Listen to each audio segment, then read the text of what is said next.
I'm Wesley Morris, and this is Cannonball Today. Lights, camera, acting. Oops, I acted my way right into that microphone.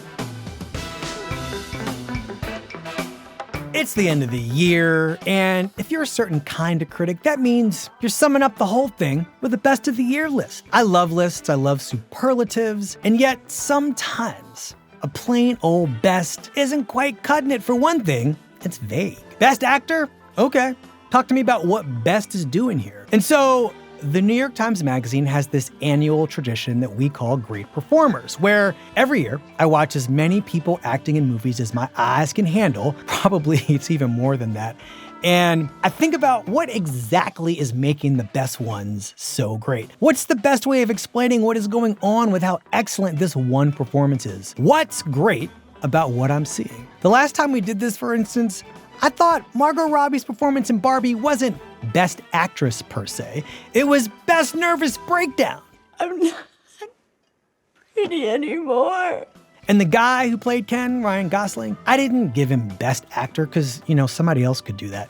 But Best Theft of a Movie is really what he did because he kind of stole that thing. I'm just Ken, where I see love, she sees a friend. And this year, I'm going to give out a handful of awards here on Cannonball for our first ever Great Performers Award show. I even put on a tux. And joining me to do that talking is Sasha Weiss. That's so fun. She's my editor here at the Times and a critic herself, and she's responsible for making my end of this very elaborate project good. Today, she's not only my guest, but she's also going to be my co-host. So buckle up, people, for the first annual Great Performers episode. Sasha! Hi, Wesley. Welcome to Cannonball. Thank you. Thrilled to be here. Okay, we have a job to do today, but I feel like the immediate question to ask you is who are you wearing? Oh. Zero Maria Conejo. On sale. Okay. On sale, but Alrighty. a treasured dress. Yeah, it's really great. Thank you. Who are you wearing? Oh, see, because nobody ever asks the men, really. They've learned to do that as a matter of women being excuse me, there is a man who is not naked standing next to me. You need to ask him some questions. But you have real sartorial opinions. I do, but I also, this is an Alan David custom thing that I had made. And I would call it my starter tux. Mm-hmm. It is, it's actually too small for me now. And you tied my tie. I did. I have to say, it was beautiful having somebody tie your bow tie for you. Anyway, the point is, thank you for doing it. It looks great. You're welcome. So, Sasha, what are we doing? What are we doing? Why are we doing this? Why do we get dressed up? Well, Wesley, I think it's interesting, this kind of attraction you have to awards and a little bit of resistance you have to awards, to best of, right? So tell me a little bit about why you devised these special awards of your own. Because it made this more fun to do, honestly. Mm-hmm. We should just say, what this process is. You start watching movies in January and you don't stop until somebody actually says you have to stop watching movies and start typing. And so how many movies was that? This year I did not count, but it has to have been more than 100, certainly more than 100. And even then, I still wound up not seeing, 5 or 6 things that I really wanted to see. Yeah, there's always this longing to see more. It's always hard to get you to stop, and I always sympathize with that because you want to be a completist, which you almost always nearly are. But I'm curious, especially when you're on a spree and you're just absorbing so much, what captures your eye and tells you this is a great performance? Mostly it's surprise. It's surprise. Mm-hmm. Even with a person who I've seen act a zillion times, what is going to happen this time that's going to be different or unexpected in your performance? And without you trying to do that, sometimes that kind of attempt to make a change in terms of how you present yourself on camera. That works for me.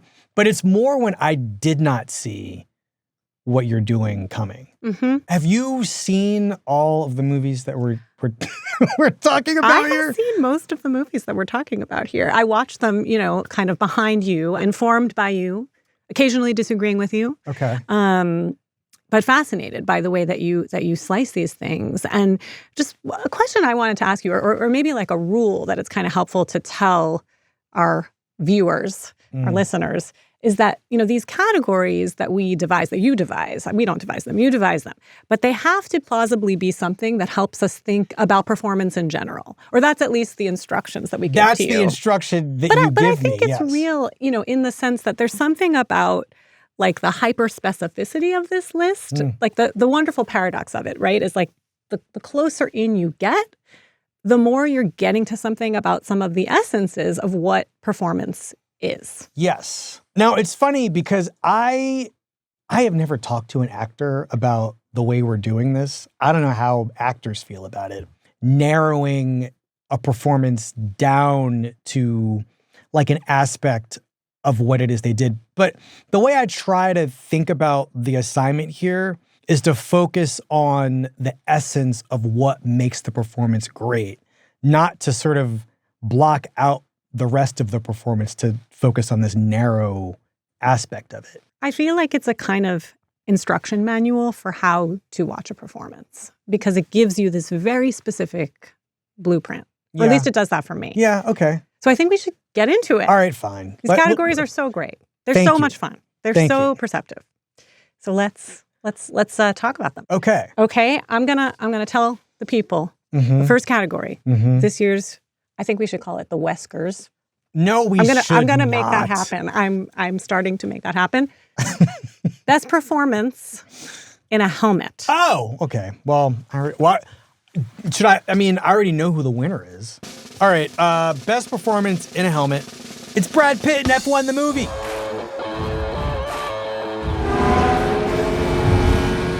So tell us, why did this performance work for you so well? And why is it the best performance in a helmet?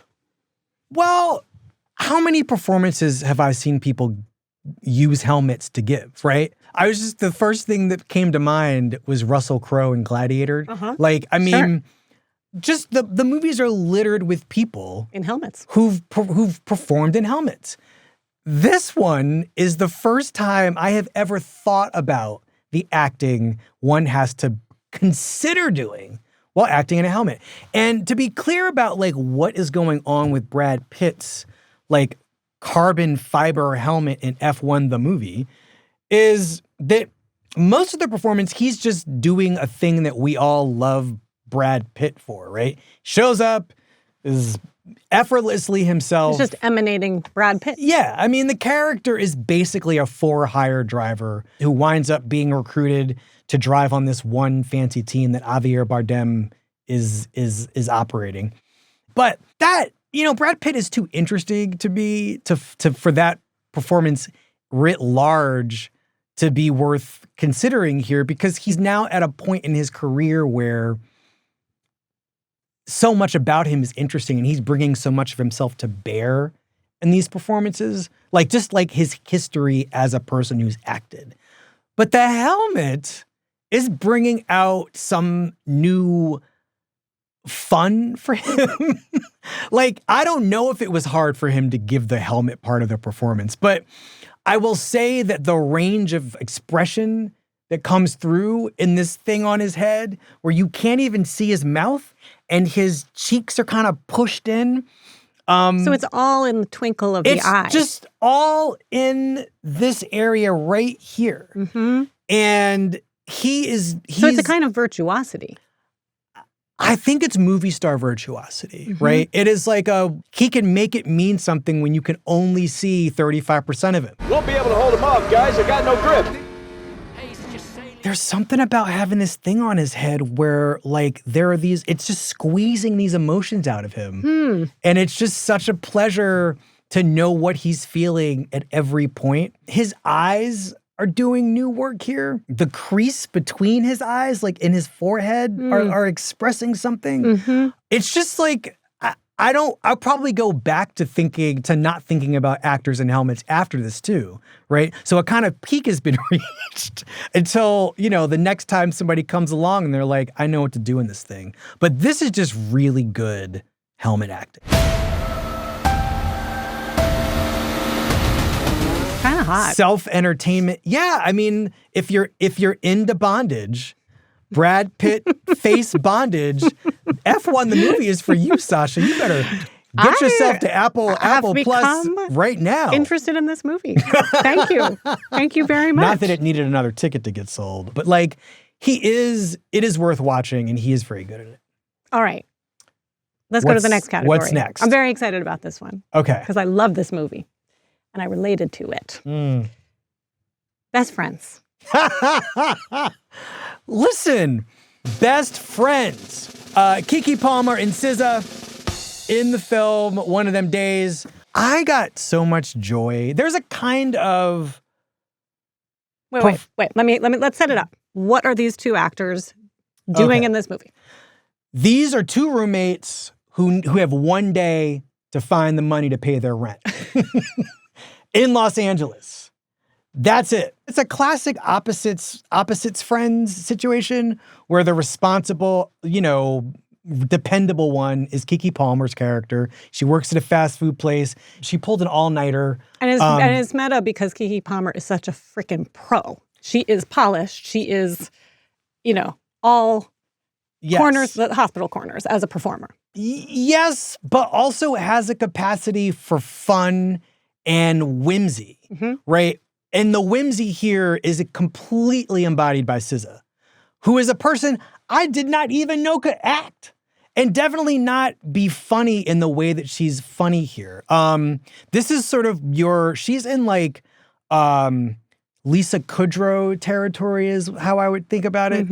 Dreamy. A little bit of a dingbat, but also kind of like grounded in some other way that really matters to a character and a person. She can't be written off as being only flighty. Anyway, she is not with it enough to let her boyfriend run off with the rent money. So they are spending a day in Los Angeles trying to find a way to get this money back. Somehow, not from him, but some other way. Can we watch a little bit of this? Yes. We're gonna need headphones, which I have. I'll grab some. I love this movie. I watched it last night at 1 a.m. It was the funnest 2 hours I've had in I watched this both in a movie theater and at home, and we'll just watch the scene. This is Keke Palmer outside the restaurant. Don't do me like that. I'm sorry. So SZA's late. I had to get a jump from Shamika. Then he put a roadblock up on La Brea. I had to go all the way around. I'm sorry. I'm sorry. She's worked overnight. She pulled a double, and she's tired. Keke Palmer just wants to go to sleep. And she's pissed. Because I am sorry. SZA's late. I wasn't trying to be... Because actually you're on time. I got off at 7. This is the kind of thing that friends do. And I still got you this. That's my girl. Extra cheese? Girl. Yes, and I really should have brought her some breakfast from work. Don't worry about me. I'll be fine. 2 kisses up to God and I'll be straight. 2 kisses up to God. You think she's improvising her lines? I think that there is some level of improv here. I feel like... I think that these are kind of the hardest. I think that in some ways, we're going to talk about some very difficult performances to give, but I think performances where the entire project is riding on your salespersonship of a relationship with another person is so hard to do. And the thing that is so pleasurable about watching them is, I don't know if these people knew each other before this movie started, but you believe that they have been in each other's lives for decades. So that lived-in friendship It's like feeling. they're really good at that. Also weirdly moving. I mean, not to bring the lightness, 100%. but down to kind of something, emotional. But there's something to me so emotionally true about the little orb they create, because they're kind of going through LA, having these misadventures, and all this shit is happening to them. They get electrocuted, they get chased by a gangster, stuff. They get, there's a fire. There's literally a fire. In the and apartment there's something building. so kind of serenely complete about the orb of their attention toward each other. And like the world can be crumbling around them. But this is a love story. And this is also what it's like to be friends when you're in your 20s and trying to figure out yourselves and the world. Like, they know the stakes, but they kind of just like, because they have each other. Because they have each other. They traipse through the world unbothered because they have each other. And it's touching. It's touching. It does not work if you do not believe the two people playing the parts. And it doesn't work if you don't believe that they love each other. And I think these people are living together right now. Yes. Yes. Okay. This next one I find very exciting because, well, we're both excited about the person who is going to win it. Oh, I'm not even going to look The down. 2025 Great Performers Award for Least Fucks Given goes to... It's Emma Stone and Jessie Plemons in Bugonia. What are they doing in this movie? Tell us. This is a crazy Yorgos Lanthimos movie about two guys who decide that this woman who runs the local pharmaceutical company. Some pharmaceutical company is definitely from outer space. And so in order to stop her from destroying humanity, they kidnap her in order for her to tell them all her secrets, all the business. No, but that's not why. Fact check. What? They kidnap her so that she can talk to her alien overlord to convince them to leave Earth and stop destroying Earth. Yes, okay. I mean, I think to be absolutely crystal clear about what's happening in the movie, he has kidnapped this very famous executive. Yes. And she's in his basement, and he is persuaded that she's an alien. And he's torturing her. And he's torturing her, and she's trying to figure out how much of his reality to match and where playing along with his deranged fiction might be to her advantage, and where confronting reality with him might be to her advantage. And she tries different tacks throughout the movie, producing different kinds of rage, woundedness, assurance, surety, certainty. Yes. I feel like we should watch a little bit of this. All right, fine. Oh, I'm going to put my headphones on because I need to hear the great Emma Stone. Here's what's going to happen. I love her voice. The voice is really part of it, too. There's so much richness to it. But the following is my best guess of how the next 48 hours are likely to transpire. She also has girl boss voice in this movie, too. It's always been gravelly, but she's really leaning into the lower register. The police and soon thereafter the FBI will begin a statewide manhunt using all of the methods at their disposal and the combined resources of neighboring jurisdictions. My company is a key job creator and economic engine of the region. I am crucial. I mean, she's got what she powder on her face. I thought this was Tilda Swinton. When I looked at the posters for a long time. There's an otherworldly flirting with hideousness. And I don't think that the shaving of the head is an accident here too, right? Because it brings her into alignment with a whole universe of bald women in the movies. And they're all in outer space, Like, it really knows what it's doing from the standpoint of iconography. Which is all leading quite inevitably to your imprisonment. And very likely worse. Meanwhile... If I can be frank. That I can assure you that there is no possible scenario where you benefit from this incident unless you cooperate with me right now and negotiate a deal that's fair and advantageous to us both. Emma Stone is here to, win everything in this movie. Part of it is the character, but part of it is her saying, you know what, I'm willing to do anything this part requires. I mean, she's one of our great actors. Just, I don't know why it doesn't, just say it. Okay. Wow. That was really good. I agree, Jessie Plemons. Really I agree. My pulse is racing right now. Fuck. Yeah, I mean, so what I love about him in that moment, too, is that's the performance in a nutshell. A person who... It's hard to play an idiot who is more than that, right?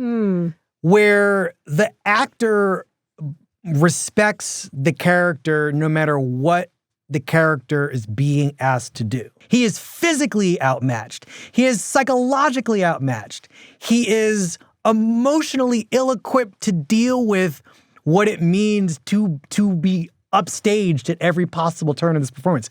But he does not lose the sort of truth and the spine of what it is this guy has to do, which is to keep believing anyway, right? He wants to believe in something. And he wants to be manipulated. I don't know how you act wanting to be manipulated, but like letting the bravest actor on earth manipulate you. I mean, bravest actor on earth right now, I would say, at the movies. It's really something. It's a privilege. Special to watch. It's a privilege. Right? And letting her take him as far as he can go. Because Jesse Plemons is one of these actors who has been in so many movies in smaller parts. And this is the first time he's been responsible for helping drive the car, so to speak. I don't know. I really like them together, and she really does bring out something new in him. The crazy thing about Emma Stone is that she is, I think, still under 40. Ugh. What else is she going to do? She may be present in your awards every single year for the rest of time. I don't mind. Listen, the truth. I don't either. The truth has to be told. I'm not gonna. That's the other thing. Well, speaking of truth, Speaking of truth, I'm not afraid to say the truth. Let's go to this next category. You ready? I am. We've been talking about stardom, established stardom, evolving stardom, vast careers that are getting vaster. Now we're going to talk about a new kind of star, the person who is the recipient of this award for craziest charm. I mean, craziest charm. A$AP Rocky in If I Had Legs, I'd Kick You, and Highest to Lowest. Tell us about A$AP Rocky in both roles, which are pretty different. They're very different. In Highest to Lowest, he plays a kidnapper who's trying to shake Denzel Washington down for a lot of money. And in If I Had Legs, I'd Kick You, he's the guy who works at the motel where Rose Byrne is like holed up. It's her movie, but he is just such a like balm for the eyes and all of the unpleasant stuff that we have to watch this woman do. And this is just one of those parts where both these movies, they rely on the charisma of the person playing the roles. And would you say that not all famous actors have charisma? Sure. Like, no, lots of people don't have charisma, and I don't know why we are being asked to pay to watch them. A$AP Rocky is somebody, conversely, who I wonder if we'll get more chances to pay to watch him act. Please. Because what we're talking about here, this is like, these two performances to me are where Brad Pitt started out. You know, this is Brad Pitt and Thelma and Louise. The guy who shows up and, you know, you're watching. But he doesn't even get to have any sex or take his shirt off. And right. He doesn't even need it. I mean, he's got the teeth. He's got the best teeth in the business. Those teeth are a shirtless man. Like, he doesn't need to take off a single scrap of clothes. As long as he can smile, we're good. Let's watch A$AP Rocky. You don't have to tell me twice. This is, I'm assuming, Highest to Lowest. I'm a chance giver. Chance? Yo, you mad late, son. I been gave you a chance to give me a chance. You baited. Nah, I'm good, B. It's quiet. Curtains. I know what it is to risk everything you have for something that you want. I know what that means. All right, this is him in the recording studio where Denzel has tracked him down to get his money, basically. And we learn that this guy, the kidnapper, has been trying to get Denzel's attention for years to like cut a record, to just make some music, because Denzel's this important music producer. I used to be on a Brooklyn bridge, just looking up at you at your terrace. You know, the Dumbo Olympia, nigga. I told you I know where you lay too, nigga. Shit ain't about nothing. Just to find out you had the worst ears in the fucking business. But you hear me now though, right, nigga? You hear me now though, right? And this is him dressing Denzel down. And I have to say, I have never heard a person talk to Denzel Washington like this before. In your life, in the movies? No, never in a movie. It's just, he's great. Also... And Denzel kind of likes it. He kind of likes it. Nobody roughs him up, and he likes being roughed up a little bit. You're lonely on the inside. You're quiet on the inside. You hurt on the inside. That's what I want to feel. That's what I want to see. That's what I want to know. I want to know what's inside you. I think the thing that keeps Denzel in the room is he knows this is a kid. This is a person with a gooey center who made a bad mistake. And I think... And who wants a daddy to recognize him. I was just about to say who wants a daddy. And A$AP Rocky is playing petulant, but if Denzel came on the other side of that glass and spanked him. Well, spanked him and then gave him a hug, he would be like, okay, I think I'm straight now. But who else but A$AP Rocky could incite Denzel Washington to speak in hip-hop verse? To do the verse. In response to him? I think that one of the things I love about this performance especially is that it is allowing A$AP Rocky to bring himself to bear on the part, right? You might not know anything about this man, but you can understand there's something about him is speaking his natural self when he's speaking in verse. Yes. To Denzel Washington. Yes. He's just so good. I am moving some chips on the A$AP Rocky part of the table. Me too. We're just gonna push some more chips. So, all right. Okay, movies, y'all got a job to do. Hire this man. I think we don't have to convince them though. I think it's gonna happen. Okay, we'll see. I think he's put his riz out into the universe. Okay. Wesley, we're gonna talk about another movie star. Oh, okay. A big movie star. Okay. In another bad movie. Oh, it happens sometimes. The winner of the strongest flex of anti-stardom 2025. Please tell us about her. It's Julia Roberts in After the Hunt. We don't need to tell anybody about Julia Roberts. But it is a new dimension of Julia Roberts. It is. That I've never seen. Tell us about what she is doing in this movie. Well, she's basically playing a professor of philosophy at Yale University who is embroiled in a sexual misconduct scandal between one of her proteges and one of her colleagues. What are you saying he did? Isn't it obvious?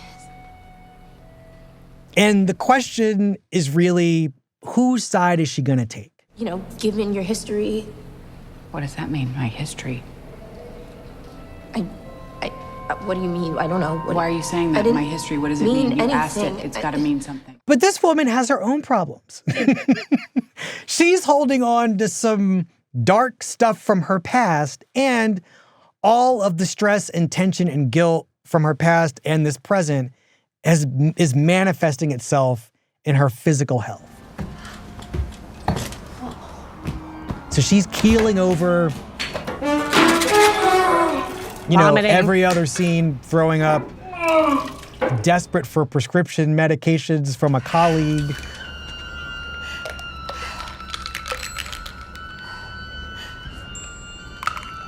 This is so different from the kind of cozy, vivacious, curly Julia Roberts. Well, what I love about this is she's just shaking the Etch-a-Sketch really hard here. And I've never seen her this desperate. I've never seen her this remote. I've never seen her this scheming. But it's all lies. I've never seen her this determined to not be liked or indifferent to whether or not we like her. She's played plenty of unpleasant people that I would say she knew she could count on her Julia Roberts, her riz, to win us over. Yeah. Sort of similar to what you were saying about Emma Stone, that I do think there's an interesting sub-theme in this year's Great Performers of these women, really good actresses, but who have these big kind of bright personae, pushing themselves into this terrain that's kind of deranged, physically difficult, uncomfortable to watch. Unpleasant. Whatever that is. And she has really adapted the limitations of this screenplay to her ability to extract some kind of deeper meaning from whatever it is a character is doing. Thank you, Julia Roberts, for redeeming that god-awful movie. Yeah, it doesn't work, but she really, really does. And it's a turn she didn't need to take, but she took it. And I hope she gets to do more things like this because I think she's improperly appreciated. Mm-hmm. And I think roles like this on this like second half of her career will really help, I think, deepen her greatness, her already great greatness. Yeah, I don't know. Okay, Wesley. We have arrived at a category that is dear to my heart, one that we kind of disagree on. So I'm excited to talk to you about this one. Oh, I know what it is then, because there's really only one thing I don't even know that we go. What is it? What is it? What is it? What is it? What is it? What is it? For the people at home. Yeah. Best awe. Tell us about this. This is for the movie Hamnet, and I'm giving it to Jessie Buckley, who plays William Shakespeare's wife. And I was not sure this movie was working for me. I sort of felt like I was watching sometimes an acting class. And I mean like not a master class, but a class in which actors are learning the craft. And this performance, this character that she's playing is essentially like, I'm going to be very reductive and just say like a wild child, right? We're in the 16th century. This is a person who has lived in nature. People kind of ascribe a witchiness to the character. Is it true? You know everything about a person by touching them here? Not everything. And this man is an artist. He is really about making his art. He's from a fallen family, but a gentry-oriented family, but they've fallen on kind of weirdly hard times, and he is forced to be a breadwinner. This person is played by Paul Mescal. It is William Shakespeare. They have a real sexual connection. He's got more inside of him than any man I've ever met. They become a family. They have 3 kids, and one of them dies. Mama! My boy. He lives not. And in the wake of the death, she grieves and he grieves. But she thinks that his grief isn't as deep as hers. It's not as expressed as hers. And she is grieving. This performance is so much about the expression of bereftness. Well, I think it's also important to say that the Paul Mescal character, the William Shakespeare character, leaves his family for long periods of time. To go to Stratford on Avon. No, to go to London. Oh, right. You're right. To write. Yes. And to create his company and to put on plays and to make his work. And he throws himself into making his work while she remains home in Stratford upon Avon dealing with her grief. And so it becomes this like, very relatable gender labor question. Right. But the whole thing culminates, the reason that this woman's name is on this card is because... And the reason that you created this category about awe is we find out that maybe the division of grief, the labor of it, he'd been taking it up in this different way. He'd been expressing his grief through the artistic process. And all of a sudden, this movie's priorities become very, very clear. And it's not just that the audience makes an investment in Jessie Buckley's performance. I'm going to start crying. Let's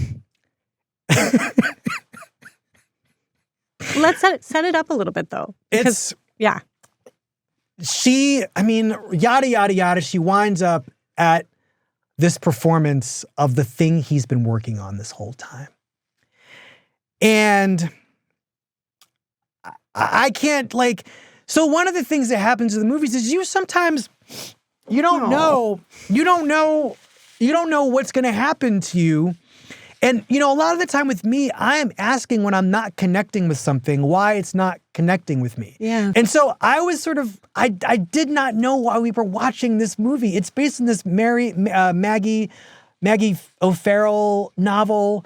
I knew all those things. I just still didn't know why we were watching this movie. Why did Chloe Zhao choose to direct this thing?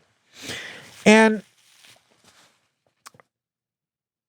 this woman gets to this play, and she is in the crowd. She has made her way to essentially the proscenium, just the edge of the stage, and she's below it.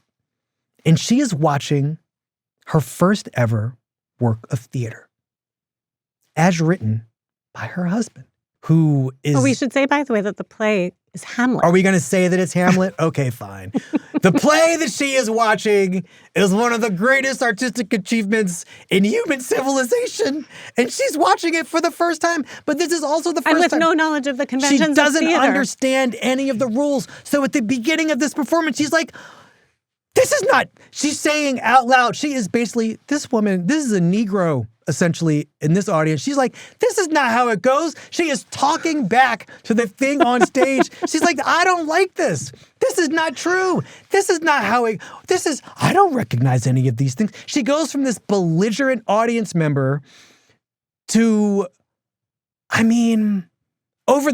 is a long sequence. And it's cutting between this actor on stage and her in the audience. And the look on her face at some point where she just kind of understands. She doesn't understand anything, actually. She's just feeling the thing that art does when it works. And fuck this movie, because the same thing happened to me. I was not understanding it at all. And then all of a sudden, watching this woman's face go from like, this is some dumb, this is stupid. Why am I even here? What are you people even doing here?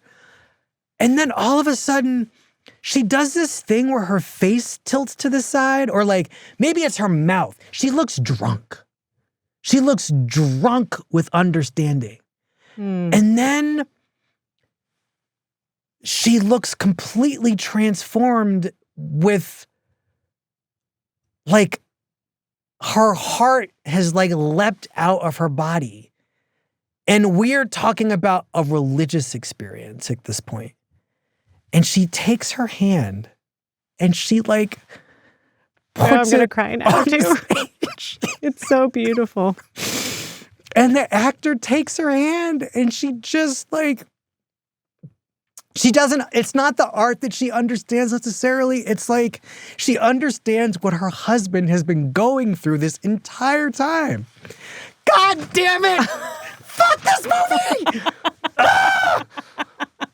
But you know what? Like, I am not sitting here crying right now if this woman does not sell me what art is and what it can do. Yeah, I mean, it's sort of the most pithy, economical. It's so pithy, yep. Demonstration of what art does, which is take these unutterable, irresolvable, oceanic, emotional experiences and then gives them a form and another life. And that's all in that performance. I should say, we were talking about the end of Hamnet. I really respect the studio for not letting us show the end of this movie. First of all, it's very long. But it also we needs should let to be, the people see you it. got to experience this thing with your own eyes, heart, soul. I'm boosting for Hamnet. I didn't think it was going to happen, but here I am. Really, but I'm boosting for the performance. This thing does not work if she doesn't work. And she works. All right. From the sublime to the ridiculous. Oh, sure. But sublime in its way. Yes, okay. Wonderful category. Best grasp of scuzz. Tell us about this one. It's Timothée Chalamet in Marty Supreme. This is kind of going to need a little bit of a wind-up. The wind-up for me is this is a person who I have believed in for a long time, but I take him or leave him. I don't know. I don't love him. He wasn't ever really doing it for me. Oh, so you believed in him just because of like sheer... I know there was something in there. Technique? I know there was something... Handsomeness? No, none of those things. Okay. I think it's seeing him in Lady Bird. Lady Bird is the thing that I was holding on to as, his brief scenes in Lady Bird. My name's Lady Bird. It's weird you shake hands. Yeah. I'm like, that kid has something. And I have been waiting this whole time for somebody to give him a part that is new, that he can create from scratch. Can't turn to like old TV to figure it out. And he does it. Tell us about the character Timothée Chalamet plays in this crazy movie. I mean, he is a shoe salesman by day and a ping pong player kind of by night, but also has got his hands in a bunch of other pots. Some of them are scalding hot. Find. Right. Yeah. I mean, he's a con man, basically. Timothée Chalamet is playing a con man. Do you make money at this little table tennis thing? Not yet. Do you have a job? No. This is the kid in class in your school who was cool. How do you live? Well, I live with the confidence if I believe in myself, the money will follow. Who everybody kind of maybe wanted to be around a little bit. And what do you plan to do if this whole dream of yours doesn't work out? That doesn't even enter my consciousness. Maybe it should. But who also was kind of crazy, so nobody really wanted to be too around him. But he also is charismatic and interesting. This movie is set in the 50s, we should say, in a Jewish New York of yore. This kid his name is Marty Mauser. And like the movie has a real understanding of the period in which it is set, right? And it also has a real, like almost tangible dirtiness and vulgarity that Timothée also kind of a sorrow coursing through it because it's very aware of being post-Holocaust, pretty immediately post-Holocaust. Yes, the Holocaust is very apparent here too. And every single thing I just said about this movie is coursing through Timothée Chalamet's performance. This is the Nicholson part. This is the Nicholson performance. This is the Al Pacino performance. This is the thing that says, okay, this starry person, this movie star-like person is really an excellent actor, like a really good actor who can take chances and like hit every ball, every pitch that is coming over the plate, like real hard. Or a little intricate ping pong ball. I bow down, Sasha Weiss. Which he did learn how to play. Can we just watch a little bit of it? Because I hunger to watch this movie again, even though it's so stressful. We'll talk more about it. Okay, I'm going to put my headphones on. I know this scene. This is a great scene. Kay? Speaking. Hey, it's Marty Mauser. I'm in the royal suite. This is him calling up the great Gwyneth Paltrow to ask her. She's a movie. Also she's the playing, recipient of I did a Wesker this year. She is getting a prize. But she is this movie star who is basically retired from acting and is basically living as the spouse of this rich businessman. And they're in this hotel together. He has conned his way into a room at the hotel. He is now calling up this actress basically for a date. This much older, very famous, very well-respected actor for a date. I saw you in the lobby yesterday. Okay. Yeah, we made eye contact. I was being interviewed. I don't recall. Well. He's on the bed, by the way, in his underwear, in a pair of boxer shorts and a bathrobe. I'm a huge admirer. And socks. Okay. Can I help you with something? Maybe. I just ordered one the of room's a everything mess. off the room service menu. There's no way I'll be able to eat it all alone. Ah. So you'd like me to come up to your room? Mm-hmm. Her skepticism is so great. Also, he's got bad skin and glasses and a rat mustache. Perhaps I should send my husband instead. Oh, sure. He can come up here and I'll come down to meet you. Okay, wonderful. Thank you. Whoa, wait, I want to keep talking. Why is that? Because I never talked to an actual movie star. Well, now you have. I hope the experience was all you thought it would be. You know, I'm something of a performer, too. Are you? He really is! Yeah, you don't believe me? You what? What? That's the audacity. Yes, the nerve. His eyes are dancing. And he's having such a fun time. Yeah, he's enjoying this. Even when he shouldn't be enjoying things in this movie, he's enjoying them. Turn to page 12.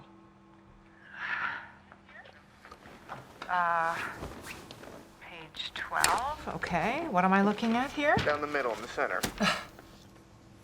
This is you. Yeah, the chosen one. Also, she's wearing these, what I describe as Flannery O'Connor horn-rimmed glasses. She looks much older than she is because these glasses are like making her eyes seem larger. Well, these are two sexy people who the movie is kind of doing everything it can to make them appear unsexy, and yet their unquenchable life force is just erupting. Or his unquenchable life force draws out hers. I love that you are describing what is happening with him as a life force, because I was sucked in to this performance mostly because of its energy. Right? This is all energy. And it is an actor like playing the organ with it, right? Just knowing when to pull out the valve and hit these chords, just pushing and pulling and, dancing along the keyboard. I mean, he is having such a good time with the instrument of himself here. Yeah. But with the knowledge, the thing that's so deep about it is that there is this darkness underneath, the undertow of your whole people haven't been murdered. Survival. It is a life force that is insisting upon life. And it's so moving, weirdly. It's so much fun. But it is there's a depth to it that I had never seen before from Timothée Chalamet. No, he's never gotten... Well, the thing that this movie and this performance, it insists that more things like this be attempted. Now, everybody's not going to be as good a filmmaker as Josh Safdie is, but... Because he is a filmmaker. He's a filmmaker. And he knows what to do with a star, which is to push him as far and as hard as he can be pushed, right? Because there are things that Timothée Chalamet has to do in this movie physically that are really, not just the ping pong. There's a lot of, this movie is violent, I should say. There's a lot of chaotic, really and vulgar, unpleasant, and disgusting. I watch so much of it like this. Yeah. But whenever he was around, I'd be like, but I don't want to miss anything. But this is where we get to the category of the scuzz of it all. And I think that there are actors who just wouldn't want to say those things, half the things that this character is asked to do. The way you were watching a Class A actor / star is that I will follow this guy anywhere. Into... I will watch a fallen whole bathtub in a cheap motel with your arm crushed under it. Yes, and you're still on his side, not the poor schmuck who gets his arm crushed. Totally. I feel like we said that the women were the most reckless this year and the most brave, but this too is reckless. Oh yeah, but it's funny because Emma Stone continuing to ride this stairway to Jupiter is interesting because she doesn't care about coming back to Earth. Well, she's also building it while she's ascending it. There's nothing on Earth acting-wise for her. Yes. And she knows it. Yes. So let's just keep going to Crazy Town. Chalamet, he needed to find his stairway. And he's on one now, and may he never come back to Earth. Okay, speaking of earthliness. Yes. Speaking of, I feel like we went from the sublime to the ridiculous, and now we're going to go from the stratosphere down to really grounded reality with this category. My personal favorite Best Performance 2025. Best Performance using all available tools. Okay. Kathleen Chalfant in a movie called Familiar Touch. Small, beautiful jewel of a movie. This is a film about a woman essentially checking in to a retirement community. That's it. Which is a really hard thing to do. You get mad at actors for trying because their motives always feel, not always, but they tend to feel impure. Which is like, what is a very flashy, challenging part I could take that will get me some attention? I'll play a person with dementia. I play a person who can't remember things. I play that descent into dementia. But just to describe it that way, it doesn't even get even at a little bit of what it is that Kathleen Chalfant is doing in this film.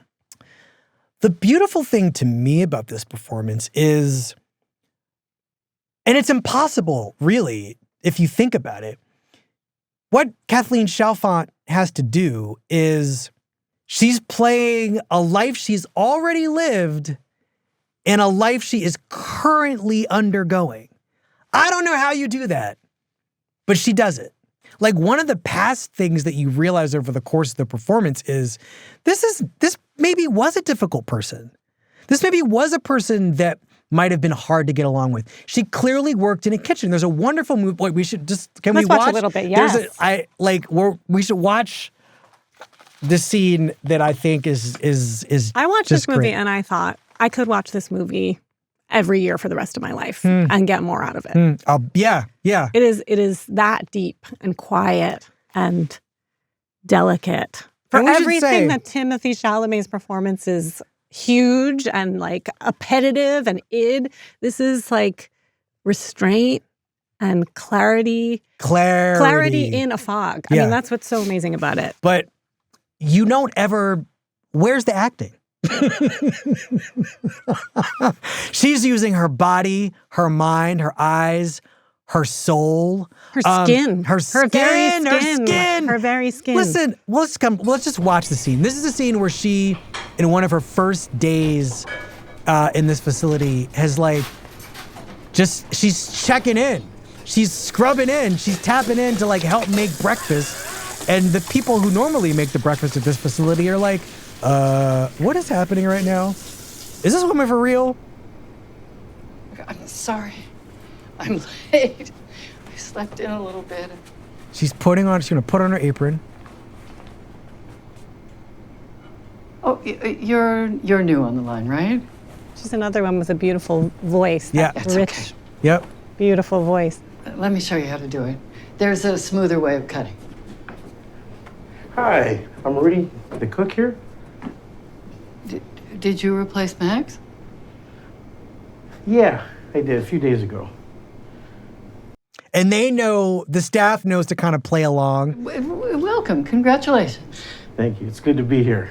Well, they're learning to play along. Yeah, they're recognizing that's what they should do here. Yes. Where do you want me? Let's go and have you take over a fruit salad. But there is something about the nerve of this person but still. Also, I think it's I disagree. I think it's the commandingness and dignity. They know to play along because. Oh no! Yes. But I'm saying this is a past personality trait, right? Exactly. Let me show you how to do it right. Totally. That's what's being tapped into here. Yes. This is not some doddering old woman. Right, exactly. It's her command. They recognize that she has command. Yes. And they want to give that to her again. And that's the thing that makes them back off. Yes. Right? And she just is cutting a grapefruit.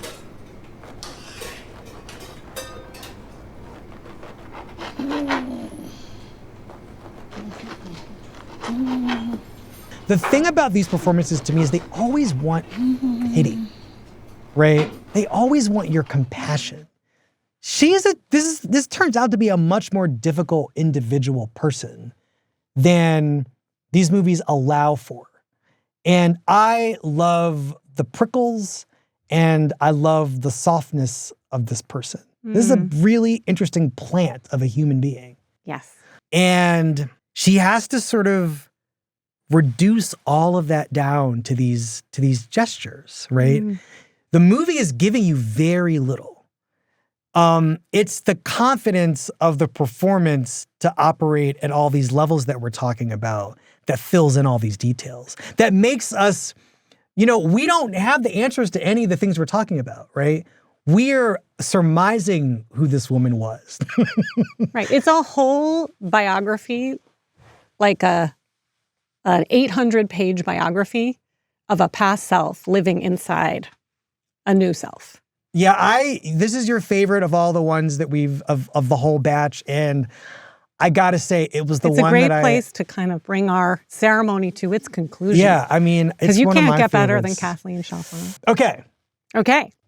We're sitting here. There's now like a pile of names. There are a bunch of people we didn't even talk about. I don't know. I feel very lucky and grateful to have had this bounty of. It was a real feast this year. Of a feast, and not only the abundance, but the performances themselves were so juicy. Yes. As we've been discussing. Yes. So juicy, such a juicy year. But what does that mean to you, Wesley? I'm sorry, I interrupted you, but I'm desperate to ask you, what does it mean in a year where we know there is a kind of, existential crisis in the movies? How do you make meaning of the list this year and the just sheer magnitude and amount of great performances? I don't want to be doomy about this. Yeah. I want to be practical because there is an entire class of movies that really doesn't exist anymore. I talk about this all the time, but you can see it when it's time to do this work. Yeah. Most of these performances I saw between October and December. Or like not even December. I saw most of these performances in October and November. That's not right. That's like stacking the deck toward, for our purposes, the Oscars. Right. I go to the movies in January, February, March, April. I'm going all year. I want to see interesting people doing cool, interesting, new, surprising, fun, moving stuff every single month of the year. Yes. Not just these 2 months, these 3 months. That dismays me. Because if we were doing this, 15 years ago, even 10 years ago, that would have been less true. Yes. There would have been way more movies than SZA and Keke Palmer's in this pile than there are now. And yet, these actors find a way to do really interesting work. And also, some really famous stars, as we've been discussing, are finding ways to do new, riskier, stranger work, sometimes in kind of small movies. Yeah. So how does that math add up? Well, it's funny because I feel like, for instance, Marty Supreme and a whole class of movies that live alongside it but aren't as, I think, magnificent. They are hearkening back to something that, I hate to put it this way, but there was once this other golden age, right? The grubby 70s, right? Mm. And that was when all this weird acting was happening by these major actors. Al Pacino, Jack Nicholson.